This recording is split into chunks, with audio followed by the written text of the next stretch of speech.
Boa noite, gente. Shalom para todos. Olhe para a pessoa que está do seu lado e diga assim: afie sua espada.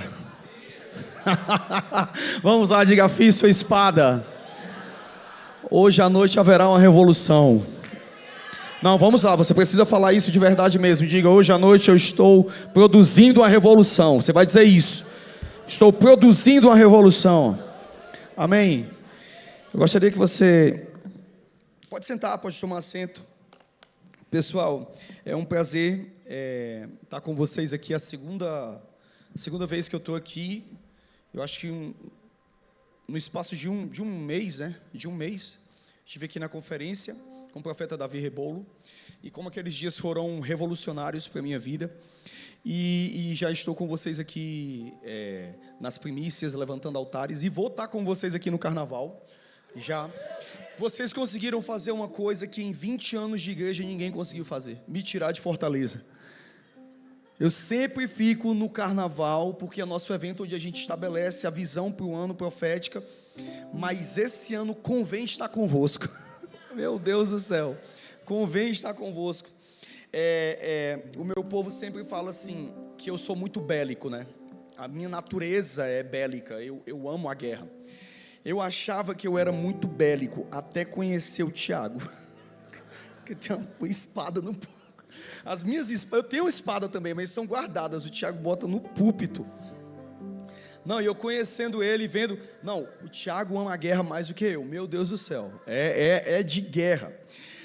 E aí você vem pregar num evento como esse, que a gente sabe que é primícia, e toda primícia determina o resto. A forma como nós nos movimentamos nessa primeira etapa determina o resto. Aí você vem pregar numa casa de um bando de guerrilheiros. Meu Deus do céu, o que é, Senhor? Para onde é que o Senhor quer conduzir a palavra e sobre o que eu devo falar? Antigamente eu estudava para pregar. Hoje eu gasto tempo com Jesus e anoto o que Ele está falando comigo. Por quê? Porque eu cansei de estudar 7 horas, chegar no culto e Deus dizer assim: não é isso aí não, é outra coisa. Então, hoje em dia, não sei se você também está do mesmo jeito, Bruno. Hoje em dia eu estou com Jesus e todo o tempo que Ele está falando comigo eu estou anotando a revelação e estou estudando. Eu estudo por estudar e eu recebo de Deus por receber. Então quando chega num momento como esse, eu só faço assim: Senhor, o que o Senhor quer falar? Aí eu abro o meu tesouro e Ele diz: eu quero que você fale sobre isso. E hoje eu quero compartilhar com vocês. O Bruno sabe, ele é meu irmão, caminha comigo há muitos anos. E deixa eu ver só um momentinho. Me arruma só meu celular, que eu tenho que linkar com ele aqui para poder baixar o sermão. Eu vou pregar para vocês hoje uma mensagem que ela é muito emblemática na minha vida, porque ela foi revolucionária dentro do período da pandemia. Essa palavra o Senhor me deu, acho que nos primeiros 15 dias da pandemia, e... Não, foi mais ou menos com um mês de pandemia, porque a pandemia foi uma coisa muito engraçada. Ninguém nunca tinha passado por aquilo, mas de repente, quando começou a pandemia, todos os pastores e pregadores da internet estavam ensinando como sair da crise, sendo que ninguém nunca tinha entrado numa daquela dali, ninguém tinha autoridade, mas todo mundo estava querendo passar. E depois que passou aquele fervor, né, aquela loucura, que eu não sei se vocês se lembram, que tinha gente fazendo 10 lives por dia, tinha igreja fazendo, pastor fazendo 10 lives o tempo inteiro, falando e profetizando, e profetizaram, e falaram, 1 semana, 2 semanas, e Deus não falava nada comigo. O ano de 2020 para mim foi relativamente fácil, porque eu tinha morrido no ano de 2019. O meu maior vale, a minha maior crise, eu tinha passado em 2019. Então, quando chegou 2020, para mim foi muito fácil. Só que quando chegou a época da pandemia, deixa eu só linkar aqui, gente, rapidinho. Quando chegou a época da pandemia, eu não tinha uma palavra naqueles primeiros dias. A única coisa que eu fiz foi ficar no Senhor, ficar no Senhor, ficar no Senhor. Até o momento em que eu peguei Covid. Aí foi quando Deus veio falar comigo. Porque até então, eu preciso trazer vocês para dentro daquele ambiente.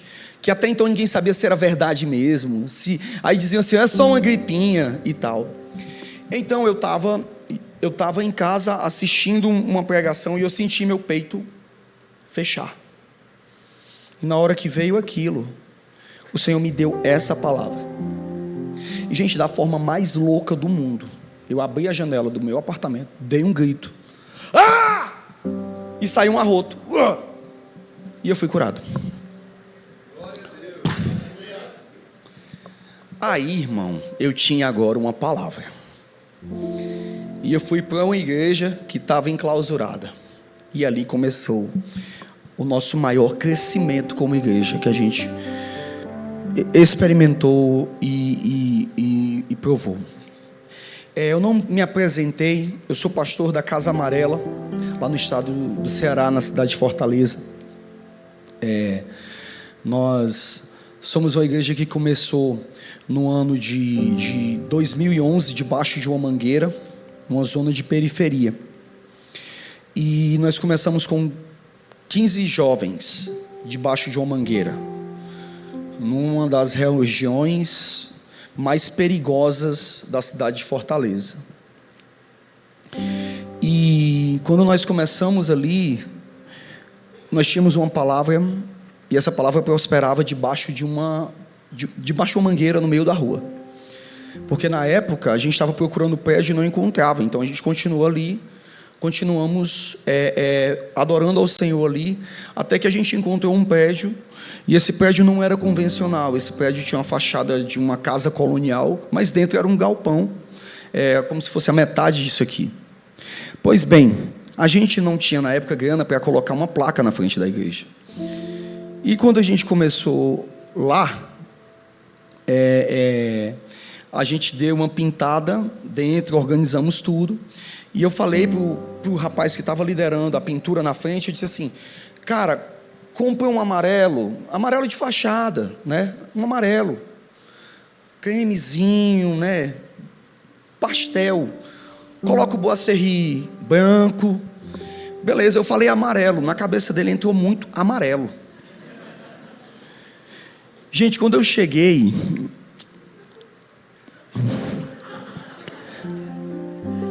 dava para ver do Google Earth.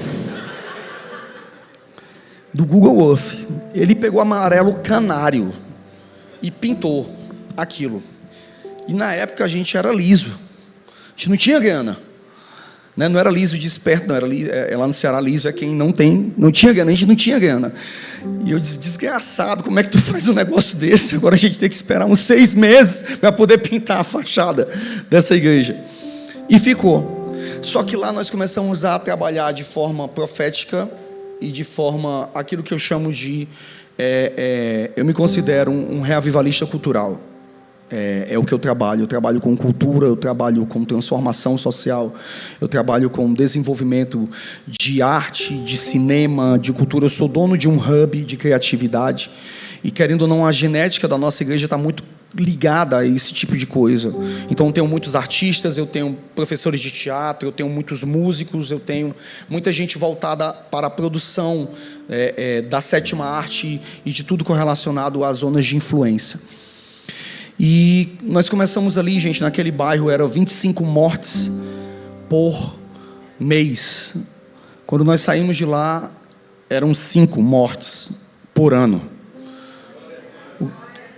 E a gente começou a aprender a trabalhar em guerra espiritual a nível de transformação de cidades. E a gente começou transformando bairros. Só que quando chegou na fase do ano de 2020, a gente já não estava mais na periferia, agora a gente estava entrando no metro quadrado mais caro da cidade de Fortaleza. E agora Deus estava arrancando de nós uma mentalidade escassa, uma mentalidade eu sou limitado pelo ambiente que eu estou, uma mentalidade de favelado, vou falar assim mesmo. E e colocando em nós mentalidade de governo, tirando a mentalidade de escravo e trazendo mentalidade de governo. Eu preciso falar isso para você entender o contexto, do que algumas coisas que eu vou falar aqui têm testemunhos pessoais. Então, eu gostaria que você abrisse sua Bíblia comigo em Juízes, capítulo 3.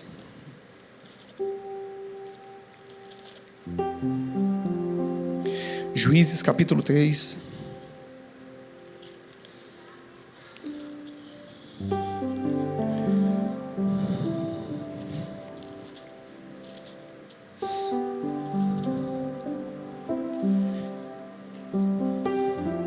A partir do versículo 12, ok? Juízes 3, 12. Hoje o tema do meu sermão é a chave do contrário. E essa é uma das palavras que revolucionou minha vida. E o Senhor me deu o privilégio hoje de compartilhar ela com vocês. Eu não sou um homem de uma teologia abstrata, eu nem gosto disso. A minha teologia ela é prática. Ela é para funcionar no dia a dia. Se não funciona no dia a dia, então não vale. Eu não vim aqui para informar vocês. Tem muita gente trabalhando com informação hoje em dia. E quando se trata do ministério apostólico, você não informa. Paulo não informava as pessoas, ele formava Cristo. Então existe uma larga diferença entre um evangelho informativo e um evangelho formativo. Porque o evangelho formativo, ele te deixa com a mentalidade de Cristo. Ele forma em você governabilidade. Então o que eu desejo compartilhar com vocês é a formação de uma mentalidade que vai trazer um nível de governo muito maior do que você já tem experimentado. É muito bom falar disso numa casa governamental, porque você sente nos ares que a casa respira isso. Mas agora nós vamos entrar no nível maior de transição. Por quê? Porque nós vamos entrar no nível da ruptura. Ok? Da ruptura. Então vamos lá. A servidão sob Eglon. Eu acho que colocou aqui. Mais uma vez os israelitas fizeram o que era mal aos olhos do Senhor. Justamente por causa do mal que fizeram, o Senhor deu a Eglon, rei de Moabe, poder sobre Israel. Depois de conseguir uma aliança com os amonitas e com os amalequitas, Eglon veio e derrotou Israel e conquistou a cidade das palmeiras. Os israelitas ficaram sob o domínio de Eglon, rei de Moabe, durante 18 anos. Novamente, os israelitas clamaram ao Senhor, que lhes deu um libertador chamado Eude, homem canhoto, filho do benjamita Gera. Os israelitas o enviaram com o pagamento de tributos a Eglon, rei de Moabe. E Eude havia feito uma espada de 2 gumes, de 1 côvado de comprimento, e a tinha amarrado na coxa direita, debaixo da roupa. Ele entregou o tributo a Eglon, rei de Moabe, homem muito gordo. Depois de entregar o tributo, Eude mandou embora os carregadores. Mas ao alcançar os ídolos esculpidos perto de Gilgal, ele retornou e disse: tenho uma mensagem secreta para ti, ó rei. O rei respondeu: silêncio. Todos os seus auxiliares saíram da sua presença. Eude aproximou-se do rei, que estava sentado sozinho na sala superior do palácio de verão, e repetiu: tenho uma mensagem de Deus para ti. Quando o rei se levantou do trono, Eude estendeu a mão esquerda e apanhou a espada da coxa direita e a cravou na barriga do rei, até o cabo penetrar com a lâmina. E como ele não tirou a espada, a gordura se fechou sobre ela. Então Eude saiu para a varanda e, depois de fechar e trancar as portas da sala atrás de si, depois que ele saiu, vieram os servos e encontraram trancadas as portas da sala superior e disseram: ele deve estar fazendo as suas necessidades no cômodo privativo. Cansaram-se de esperar, e como ele não abria a porta da sala, pegaram a chave e a abriram, e lá estava o seu senhor, caído no chão, morto. Enquanto esperavam, Eude escapou, passou pelos ídolos esculpidos e fugiu para Seirá. E quando chegou, tocou a trombeta nos montes de Efraim, e os israelitas desceram dos montes, com ele à sua frente. Sigam-me, ordenou, pois o Senhor entregou Moabe, o inimigo de vocês, nas suas mãos. Eles o seguiram, tomaram posse das vals do Jordão que levavam a Moabe e não deixaram ninguém atravessar o rio. Naquela ocasião mataram cerca de 10.000 moabitas, todos eles fortes e vigorosos. Nenhum só homem escapou. Amém. Amém. Eu amo o livro de Juízes, porque o livro de Juízes, ele é chamado teologicamente de o livro do caos, ou o livro azedo da Bíblia. Por quê? Porque é um período onde você não tinha autoridade monárquica sobre Israel. Então, você vai vendo que aquilo vai funcionando, o template social vai funcionando de uma forma que está tudo bem, aparece um problema, então se levanta uma liderança. Está tudo bem, essa liderança restaurou, mas essa liderança passa, e depois que essa liderança passa, aí o povo se esquece, daí volta a produzir tudo errado novamente, aí é necessário se levantar outra liderança. Então o livro de Juízes, ele tem esse caráter cíclico. Se você for olhar historicamente, você vai olhar assim, é só o conto suscetível de histórias fracassadas e de vitórias, fracasso e vitória. Bem, isso poderia ser levado em questão se a gente olhasse só o aspecto histórico. Só que 1 Pedro capítulo 1, versículo 10 e diante, fala uma coisa, que as coisas que foram escritas no texto veterotestamentário não servia para eles, mas servia para nós. Porque aquelas coisas estavam dando testemunho do ministério de Cristo. Então toda a história que você vê na Bíblia, você não pode ver, principalmente as do Velho Testamento, como sendo só uma história que está contando um fator histórico. Você precisa entender que de trás de toda a história, e de trás dos elementos e personagens dessa história, não existe só uma história, mas existe um símbolo, uma figura e um tipo que está comunicando uma verdade para nós. Então toda a história que foi escrita no passado, ela não comunicava para eles, comunicava para nós. Exemplo, quando Moisés está orando em cima do monte, e ele está cansado, estendendo as mãos, e Josué vencendo lá, ok? Lembram dessa história? Quando ele está vencendo, o povo está vencendo, e ele cansa as mãos, e aí o Josué começa a perder. Daí o que é que acontece?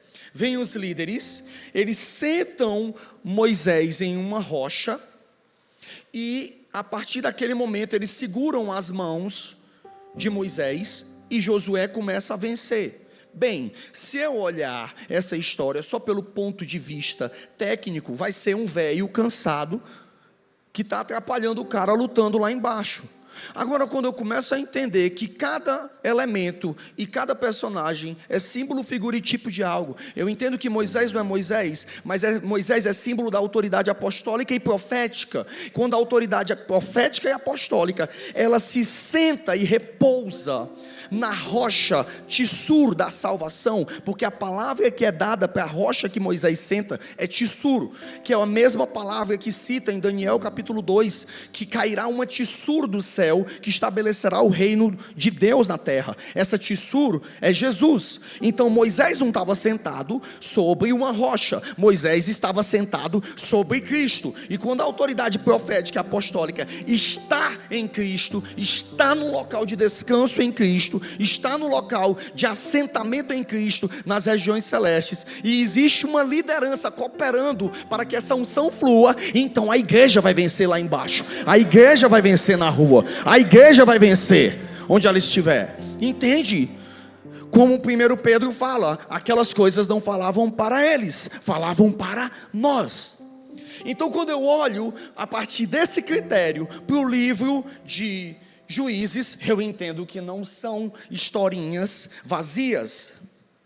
Eu entendo por que aparecem tantos reis opositores. Guarde essa informação. Toda vida que a Bíblia fizer menção de um rei e do nome dele, e que esse rei se levanta contra Israel, não é só um rei, é símbolo, figura e tipo de uma potestade, é símbolo, figura e tipo de um principado, é símbolo, figura e tipo de um espírito que está operante. Então esses juízes, eles não lutavam contra homens, esses juízes, eles estavam lutando contra espíritos. Então essa história de Eglon não é a história de um homem com problema de obesidade mórbida. Essa história é a história de um homem que não é só precisava fazer uma bariátrica. Essa história é a história de um principado e como ele opera e como ele trabalha. É interessante que o texto, ele me mostra quais posturas eu devo tomar. O livro de Juízes, ele começa a ensinar para cada espírito, cada rei que se levanta. Tem rei que amputa os polegares. Sabia disso? No livro de Juízes tem rei que amputa os polegares. Por quê? Tem Adoni-Bezeque. Aquilo dali representa uma coisa. Mas na frente o livro fala de um levita que partiu a sua esposa em 12 pedaços. Aquilo também fala.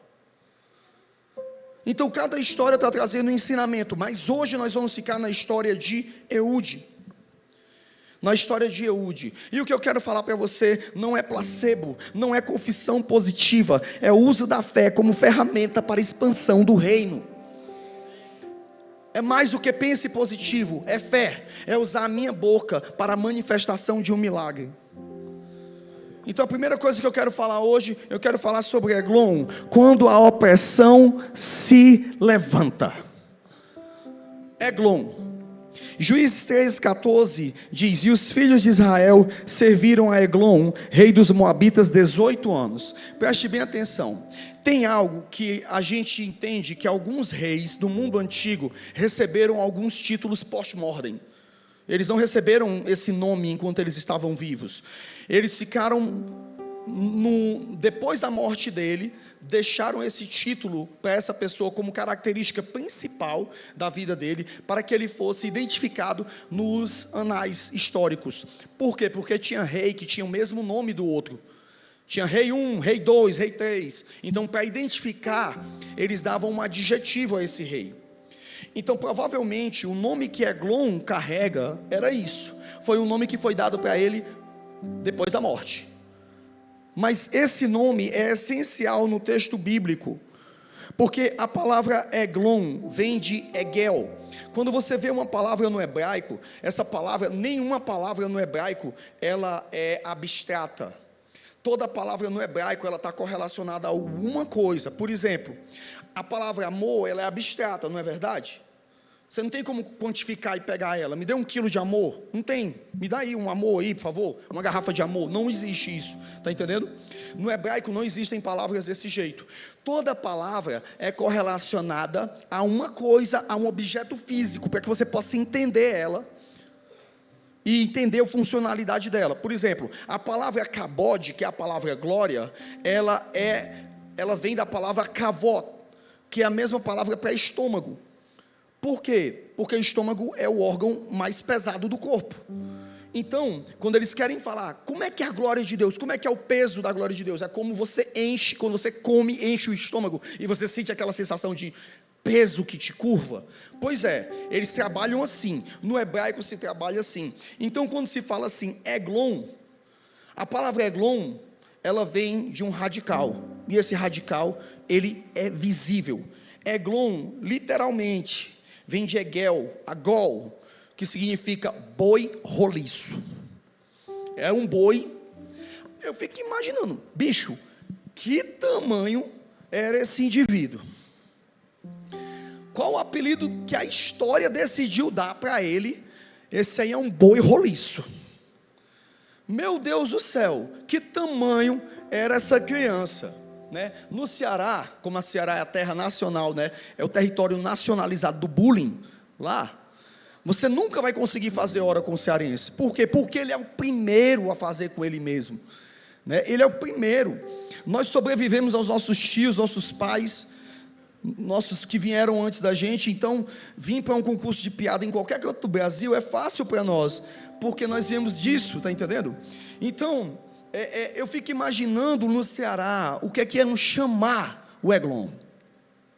Mas imagina esse cara aí, que deve estar beirando aí aqueles caras que são daquele personagem daquele, acho que é do Discovery, né, que tem aqueles quilos mortais, né? Eu acho que Eglon era mais ou menos um daquele cara, que sentado dava um colchão de casal. Sentado ele dá, né? Aí ele está daquele jeito, e você vai dizer assim: não, o nome foi dado só porque ele era gordo? Sim, mas lembrem-se, os reis não são só reis, eles estão representando espíritos. E biblicamente, o boi, ele é um dos maiores símbolos de força, de fardo. Por isso que o evangelho de Lucas é o evangelho do boi entre os 4 seres viventes, porque nele mostra Cristo tomando os nossos fardos, tomando as nossas dores. O evangelho de Lucas é o evangelho que mais tem milagres na Bíblia e menos tem história, porque é um evangelho que quer contar os feitos do Cristo sofredor, do Cristo que tomou o fardo sobre si. Então, boi na Bíblia está correlacionado a fardo, está correlacionado a opulência, e nesse caso aqui está correlacionado a opressão e jugo. Eglon não estava sentado sobre um trono, Eglon estava sentado sobre um povo. Ele estava oprimindo um povo. E que povo era esse? O povo de Deus, que estava pagando um preço muito caro, por causa de alianças do passado. Um povo que está sofrendo por causa de alianças equivocadas.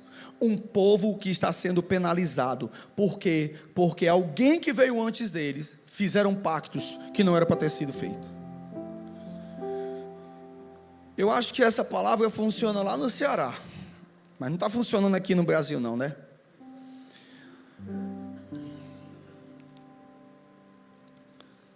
Quantos,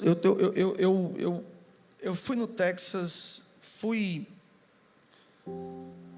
na Bahia, fui no Sul, fui no Norte, fui no Piauí, e de uma ponta a outra, do mundo, todas as pessoas falam de um fardo e de um jugo que está oprimindo as pessoas financeiramente, em vida. Parece que as pessoas chegaram ao final do ano de 2025, elas estavam assim: pelo amor de Deus, acaba. Mas isso foi só lá no Ceará, não foi só aqui, né? Pensa num bicho que sofreu mais do que sovaco de aleijado, foi o tal do empresário esse ano. Pensa como a igreja teve que fazer os seus desdobramentos de avanço dentro de um cenário que nós temos hoje. Porque a gente não tem um Eglon, a gente tem uns 10 hoje no Brasil. Tem Eglon careca, tem Eglon de 9 dedos, tem Eglon de tudo quanto é jeito. Tem Eglon dentro da igreja, tem Eglon espírito imundo, espíritos que estão o tempo todo trabalhando com intimidação. Então diga comigo: Eglon é a intimidação. Eglon é aquilo que quer, quando você quer se levantar, ele diz: eu tenho mais força do que você, eu sou mais pesado que você. Você não sabe lidar com isso. Quando vai levantar, não. E você sente como se tivesse um boi roliço tentando paralisar todas as suas atividades. Coisa que você conseguia fazer com destreza, com habilidade. De repente chegou alguma coisa que foi um fardo muito grande e muito pesado, e de repente te paralisou. E você tenta se mexer, você tenta fingir, você tenta dizer: está dando certo, mas a única coisa que você está fazendo agora é só pagar tributos para a opressão que tenta te sufocar.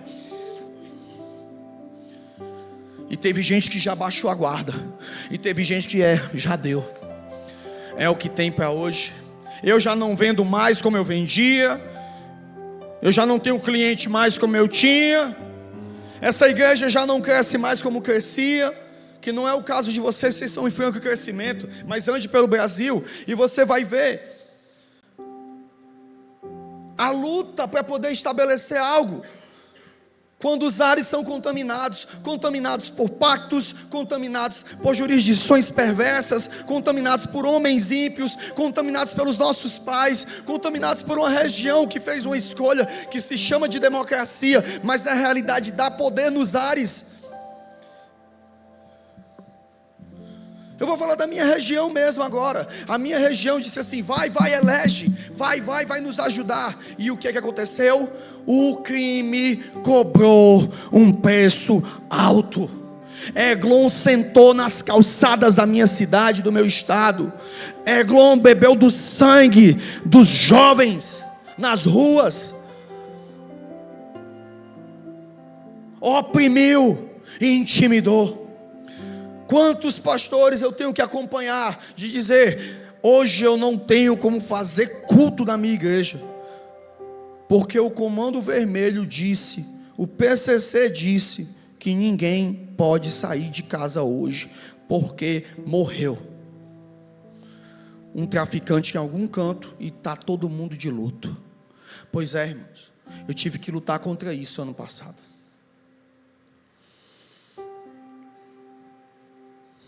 E quando não é o perigo da violência, a pauta da violência é a pauta das finanças, nos oprimindo do mesmo jeito. Talvez você mora dentro de um condomínio que nem eu, e você não tem o problema da vizinhança colocando pichação na parede, dizendo que a sua rua pertence a uma facção criminosa. Mas talvez o Eglon que você está tendo você vê as suas finanças se esvaindo e você não tem como fazer. Coisa que vendia não vende, coisa que acontecia não está acontecendo mais. E aí você só está vivendo de pagar tributo.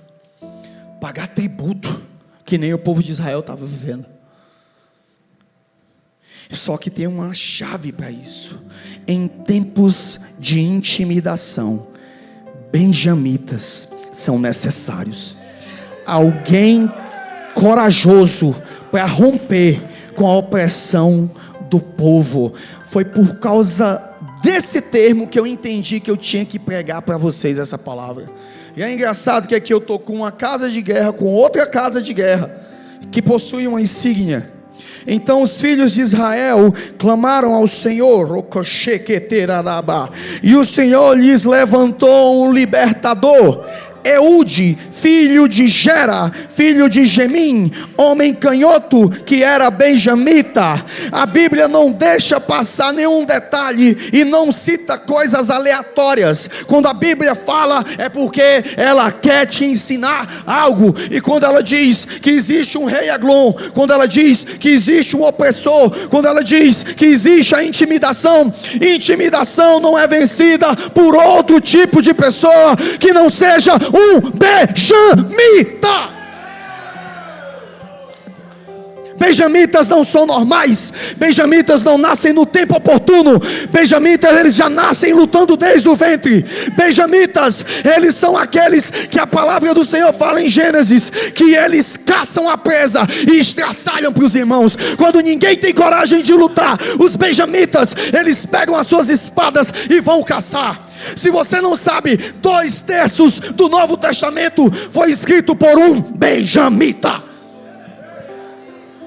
Porque alguém que disse assim: eu vou até a última fronteira do mundo para anunciar o Evangelho. Vamos lá, eu estou falando para o espírito benjamita que está dentro de você, que está debaixo da opressão e da intimidação. A intimidação, o medo tentou roubar a sua identidade. A intimidação tentou dizer que você não era uma pessoa de avanço. Mas hoje pega a tua espada e diz: acabou o tempo de opressão.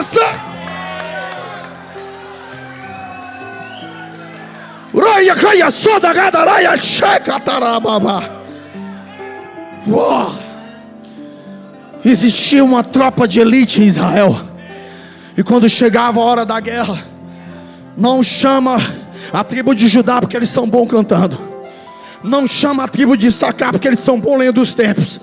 Mas quando chega a hora de se livrar da intimidação, não é com oração, irmão, não é com louvor. Quando chega a hora de se livrar da intimidação, é com fúria que você vai para cima dela. É fúria. Libera a fúria celeste, Senhor, hoje aqui. Esqueceram que Deus é o cordeiro, mas Deus também é o leão. Ele também é o leão.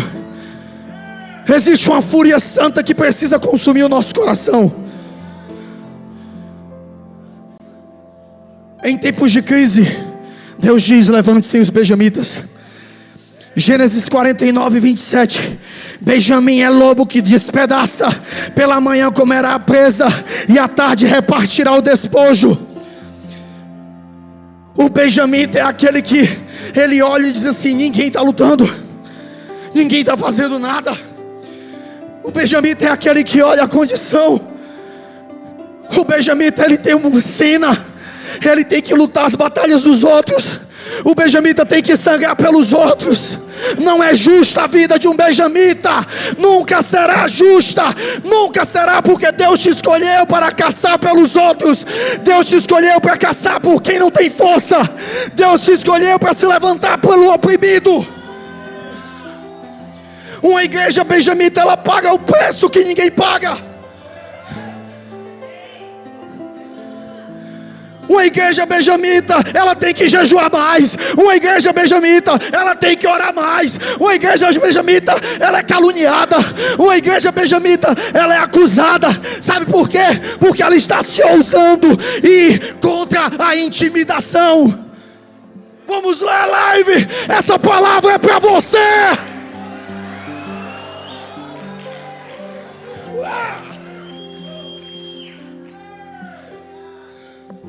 O benjamita, ele tem um espírito de rebelião.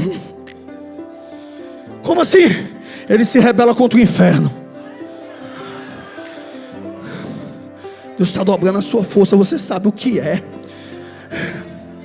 Você estava passivo com relação à situação, mas o Senhor está dizendo: eu estou dobrando a sua força.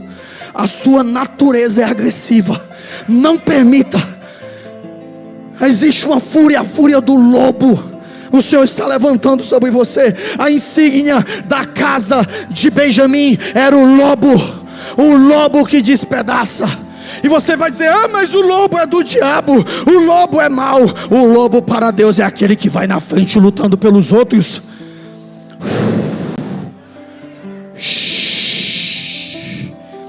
Um benjamita, ele se revela contra o inferno. Tem coisa que a gente não pode aceitar. Tem coisa que a gente não pode tolerar. Está roubando meu povo, está matando minha terra. Não vou aceitar. Mas o risco é muito alto. Quando você tem o espírito do benjamita, irmão, eu vou te ensinar a lição. Fé se soletra R-I-S-C-O. Eu vou repetir. Fé se soletra R-I-S-C-O. Risco. Se não sabe lidar com risco, nunca vai romper em fé. Se não sabe entender isso, que um benjamita, ele primeiro dá o passo e depois Deus coloca o chão. Benjamita não olha pelo que dá certo, ele olha pela palavra. Benjamita não olha e diz assim: eu não sei quem foi que errou, mas eu sei que eu vou resolver. Não me interessa se veio uma família destruída da tua casa. Eu não estou pouco me lixando se a minha família veio de adúlteros, se a minha família veio de prostitutos, se a minha família veio de drogados, se a minha família veio de bêbados, se a minha família veio de suicidas. Eu posso não ter vindo de uma família nobre, mas uma família nobre vai sair de mim. Uma família excelente vai sair de mim. Meus pais podem não ter tido um casamento equilibrado, mas a minha casa terá um casamento equilibrado. Porque eu estou me movendo. Eu estou me movendo na chave do contrário. Eude é esse símbolo, a chave do contrário. E aqui eu quero te ensinar a chave que mudou a minha vida, irmão. A Bíblia diz: então Eude estendeu a sua mão esquerda e tirou a espada da coxa direita e lhe cravou no ventre. Qual é a questão? Quando chega no tempo da crise, as pessoas que vão vencer a intimidação não são metodologias normais. não é gente que pensa como todo mundo. Quando todo mundo entrava dentro da corte do rei, o normal é que guerreiros sejam destes. Então o que é que a guarda fazia? Procurava aqui. Esqueceram de uma coisa: o benjamita era canhoto. O benjamita era canhoto. Tem coisa que Satanás já está tão habituado em fazer na sua vida que ele está achando que ele vai morrer aí para sempre. Ele vai ficar aí, ó, paralisado. Ele olhou só para a coxa esquerda. Mas hoje você olhou para a sua coxa, para a coxa direita, e viu que tem uma espada nova. Você não contava com isso, Satanás. Deus está me dando uma espada diferente. Então Eude puxa a sua espada do lado direito e crava.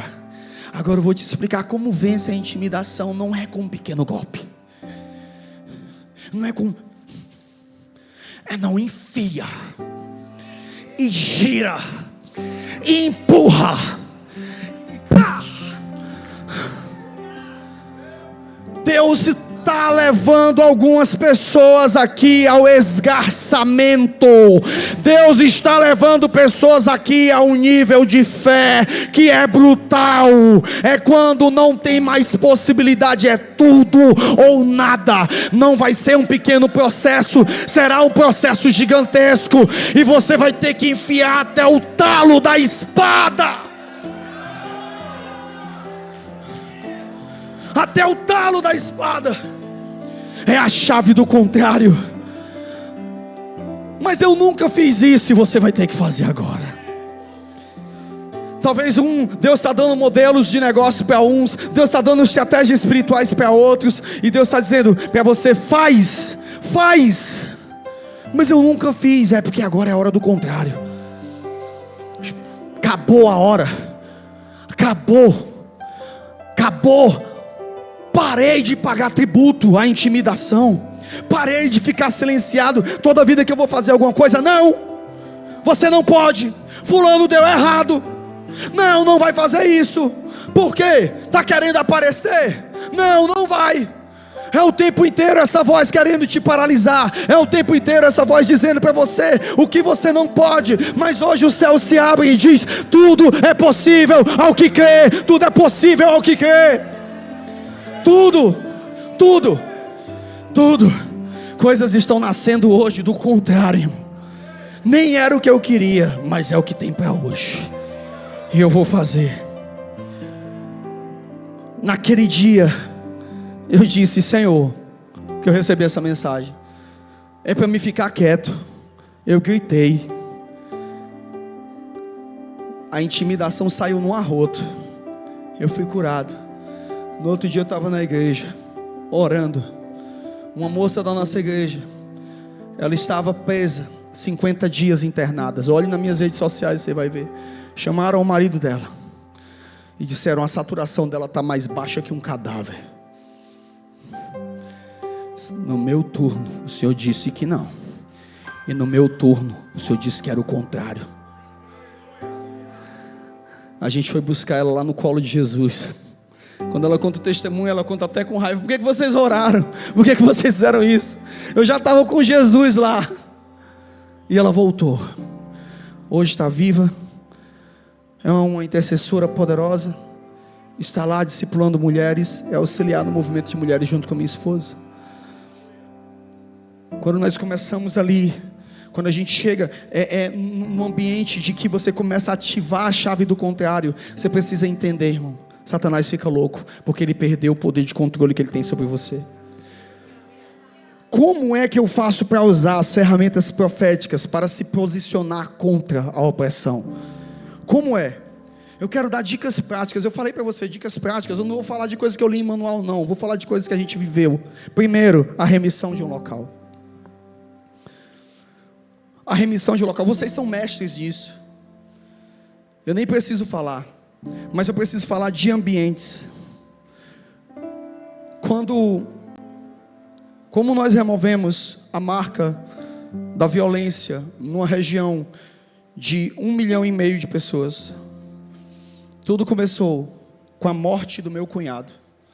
O meu cunhado foi assassinado com 6 tiros. Foi o dia mais triste da vida da minha esposa que eu vi. Por quê? Porque andava com quem não era para andar.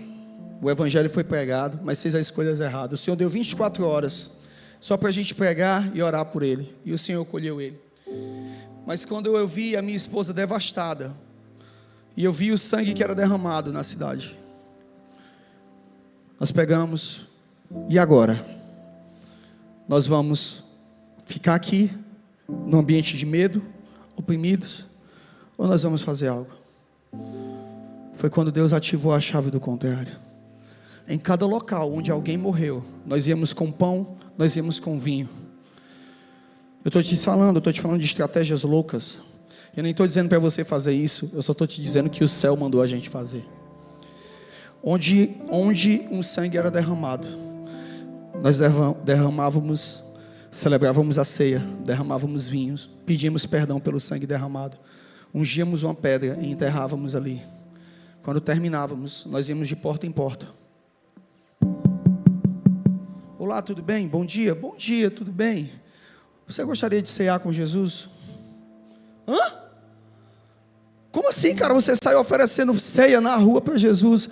Um religioso nunca vai entender a chave do contrário. Eu queria saber em qual estatuto está falando ali que só pode ceiar.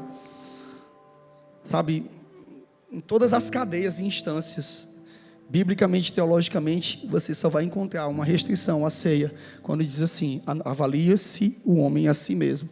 E veja, e lê o contexto remoto disso, e vai falar, você é impedido de ceiar, se você está em discussão e contenda com seus irmãos. É o grande e maior impedimento da ceia, quando você não ama um ao outro. E tem muita gente ceando de roupinha branca, mas está em inimizade um com o outro. Quando a gente olhou isso, o Senhor disse, vai e leve a ceia. Como eu estou te dizendo, isso não é dogma, tá certo? Foi uma experiência profética que nós vivemos. Nós chegávamos nas casas e... Você gostaria de cear com Jesus? As pessoas... Jesus mandou vir aqui. As pessoas, eu quero. E aconteceu, sabe o que? A gente entrava dentro da casa das pessoas. As pessoas começavam a chorar. E foi assim que a nossa igreja passou pelo primeiro crescimento. As pessoas começaram a receber Jesus dentro de casa. Serem batizadas dentro de casa antes de colocar o pé dentro da igreja. Primeiro mês, 30 conversões. Você não tem noção do que era isso numa igreja de 25 pessoas. As coisas começaram a acontecer. As mortes começaram a cair. Desde quando nós celebramos a primeira ceia, os índices de morte começaram. Ao final de um ano de ceia. A última ceia, sabe o que a gente fez? A gente alugou uma carreta furacão. Eu não sou ortodoxo, eu admito. Eu sou louco, mas eu faço qualquer coisa para ganhar alma. Eu faço qualquer coisa, eu me faço de qualquer coisa para poder ganhar alma. E aí a gente encheu aquela carreta de pão, de vinho, e botamos obreiro vestido de Homem-Aranha, de Minnie, de cabeça, aquelas cabeças do Mickey, eles passando nos cantos e abençoando as coisas. Só faltava fazer aquela dancinha dele lá, mas ele não sabia fazer não. Teve uma menina que chegou e disse assim, eu te amo tanto, Minnie. E era um cara, o Lucas, desse tamanho. O Lucas, eu também te amo. Também te amo. Pé da Lucas, do pé da Minnie preto, de cabelo. Gente, e os fariseus do bairro me crucificando. Eles não estavam entendendo que era só um benjamita lutando pelo local onde as igrejas deles estavam. E aí nós começamos a fazer, no último momento, nós parávamos, imagina como é que era para a pessoa, que está dentro de casa, vendo uma carreta furacão, de manhã, cheia de louvor, passando, um bocado de criança correndo atrás, porque no que viam as crianças, viam os pais, começou a vir uma multidão, quase 1000 pessoas atrás da carreta, e a gente, agora vamos parar, e um dos nossos pastores sobe em cima da carreta e começa a pregar, pensa no rolê aleatório. Mas sabe o que é que a gente estava ligando? Nós estamos ligando a alegria do Senhor nas ruas desse bairro. 25 mortes por mês, para 5 mortes por ano. Por ano. Por ano. A paz se estabeleceu naquela região. A mão do Senhor trabalhou de forma poderosa e transformou vidas ali. A chave do contrário. Peça perdão pelo local. Se derramou sangue, ofereça vida. Se gerou tristeza, ofereça alegria. Nós temos chegado em alguns locais e trabalhado com alguns desenvolvimentos, e nós não fazemos nada sem antes remir a terra, abençoar a terra. Qual o segundo ponto que a gente faz? O segundo ponto que eu entendo: a honra financeira. Pensa num negócio da chave do contrário, que é ativa, que é forte, é usar a honra financeira para poder transformar ambientes e locais. Eu conheci uma igreja benjamita, vou falar assim, e ela era num local da nossa cidade chamada Bom Jardim, e esse local recebia o nome de Bom Jardim. Por quê? Porque os caminhoneiros que passavam para ali falavam que ali era cheio de florzinhas, era a frente de uma fazenda e era região de prostituição. Posteriormente, aquela região se tornou num local de uma favela muito grande e muito perigosa. Então a igreja benjamita me levou até eles lá e falaram: conversa conosco, fala que estratégias você tem usado. Então nós entendemos que a chave de todo o problema estava nas meninas, porque elas foram roubadas. Então a igreja começou um projeto e um trabalho de balé com as meninas, e começou a honrar aquele local e as meninas. E sabe o que aconteceu? As únicas meninas da região que não engravidaram precocemente foram as meninas da igreja. Aquela igreja começou a ganhar governabilidade. Em um mês eles saíram de 50 pessoas para 250 pessoas. Você tem noção do que é esse crescimento? Por quê? Porque eles usaram a chave do contrário. Onde foi roubado, nós damos. Use a chave do contrário nas suas finanças, como o profeta Tiago falou aqui. Quando tem um problema, sei. Deixa eu te explicar uma coisa. Eu vou te explicar uma chave que é poderosa e que eu pratico ela na minha vida. Toda vida que eu me encontro intimidado, eu chamo a mulher e digo: entra aí, vamos ali, vamos. Hoje a gente vai comer lá no Mirante. Hoje eu vou te levar no rooftop mais massa aqui de Fortaleza, mais pancada. Cheguei em Balneário Camboriú agora, e o negócio estava querendo se fechar contra mim. Eu disse: qual é? Eu joguei no TikTok: qual o melhor restaurante dessa cidade? E tem, é ali, então eu vou para ali. Por quê? Tem uma chave no Salmos 23. Quando eu estou cercado pelos meus inimigos, a coisa mais estratégica que você pode fazer é preparar uma mesa. Porque uma mesa, preparas uma mesa perante mim na presença dos meus inimigos, e o meu cálice vai transbordar. Toda a vida que eu me encontrava cercado, mesa, ceia, vou celebrar. Era primeiro um quesito. Quando eu estava financeiramente de alguma forma apertado, eu fazia isso. Por quê? Porque eu pensava assim: eu vou fazer. Sabe por quê? Porque eu já estou lascado. Já que eu estou lascado, pelo menos eu vou comer bem. Só que não, era Deus ativando a fé. É o contrário. A gente precisa entender que é uma polaridade santa que é invertida, porque a fé, ela gera uma inversão de polaridade. Quando tudo diz para você parar, a fé diz avança. Quando tudo diz para você tenha medo, a fé diz cante. Quando eu me acordo deprimido, ou triste, ou angustiado, eu não boto Alessandro Vilas Boas. Eu não boto, velho. Eu pego a minha playlist pentecostal. Quando Deus quer fazer, ninguém pode parar. Quando manda a mensagem, faz profeta entregar, faz a nuvem descer, faz a água subir, e se ele soprar, faz o inferno explodir. Ele sempre resolve sem ter reunião. Pega o homem sem Deus e renova a unção. O seu braço é capaz de parar o trovão. Eita, os caras são pentecostal, rapaz. Meu amigo, eu já saio cuspindo fogo, arrotando brasa, dando chute na cabeça de demônio. É o contrário. Quando tudo diz para eu parar, a Bíblia diz: a virgem se alegrará na dança. A virgem se alegrará na dança. Dança não é opção, dança é mandamento dentro da igreja. Regozija, filha de Sião. Quando a Bíblia fala que a virgem se alegrará na dança, ali é uma alegoria da igreja. Não é que ela está feliz, por isso ela dança, por isso ficará feliz.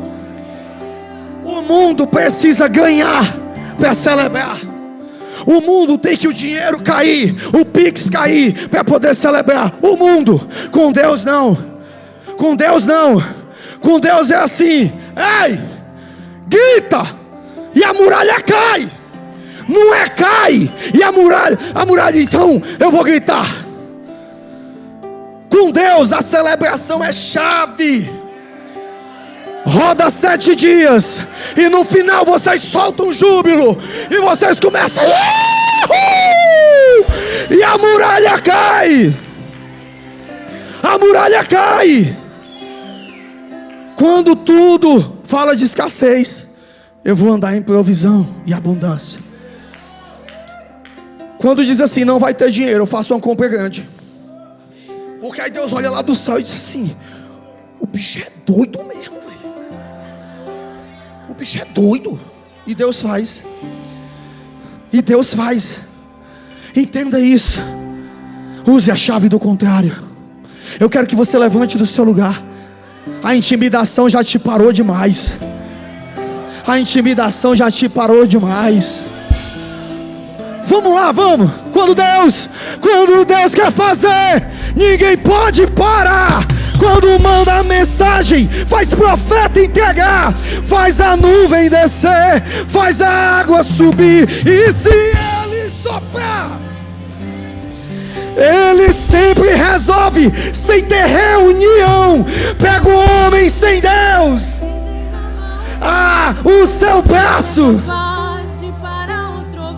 Esse é o Deus. Ei, eu não sou cantor não. Eu sou adorador. E eu quero te levar aí além. Não é se o clima tá legal, não é se a banda tá legal, é se você vai usar a chave do contrário. Pega a tua espada, prepara. A live viva.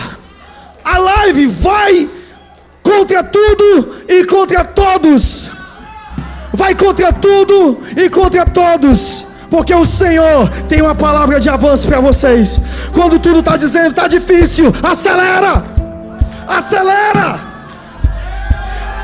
Bora, Mateus. Pega o homem sem Deus e derrama unção. O seu braço é capaz de parar um trovão. Esse é o Deus. Vamos lá, eu preciso que você coloque um pouco de fúria nisso. Um pouco de fúria nisso. Você não está lutando contra qualquer coisa. Você está lutando contra coisas que querem te paralisar. Vamos lá, se revolte nessa noite. Se revolte nessa noite. Ele sempre resolve sem ter reunião. Pega o homem sem Deus e derrama a unção. O seu braço é capaz de parar o trovão. Esse é o Deus dos deuses. Quando Deus quer fazer, ninguém pode parar. Quando manda a mensagem, faz profeta entregar, faz a nuvem descer, faz a água subir. E se Ele soprar, faz o inferno explodir. Ele sempre resolve sem ter reunião. Pega o homem sem Deus e derrama a unção. O seu braço é capaz de parar um trovão. Esse é o Deus dos céus.